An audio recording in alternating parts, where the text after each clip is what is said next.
صدق أو لا تصدق، عالم غامبول راجع بعد 7 سنين غياب. الكرتون اللي كبرنا عليه واللي خلى الكل يحب الضحك والجنون هيرجع بموسم جديد وفيه فيلم كمان.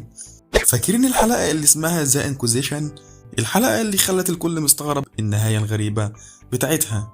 بس دلوقتي الإعلان الرسمي اللي نزل في مايو 2025 بيأكد إن عالم غامبول راجع من تاني، ومش بس كده، راجع بقصة كاملة وجديدة.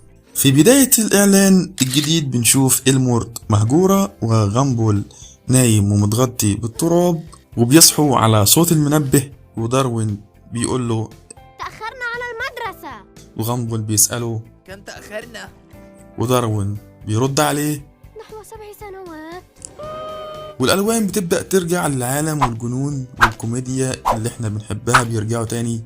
الموسم السابع هيعرض في 2025 وهيكون متاح على هولو وديزني في أمريكا، وعلى كارتون نتورك ومنصة ماكس في باقي الدول. الموسم الجديد هيكمل من مكان موقفنا في الموسم اللي فات، مع عودة روب العدو اللدود لجامبول، واستكشاف أعمق للفراغ الغامض اللي ظهر في الحلقة الأخيرة. أول حلقة اسمها هيكون ذا برجر، وهتكون مليانة ضحك ومواقف مجنونة.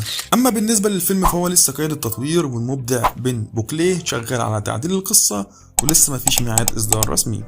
في النهاية اللي حصل في الإعلان ده بيأكد لنا حاجة واحدة بس، إن غامبول ما انتهاش، هو لسه في بداية جديدة.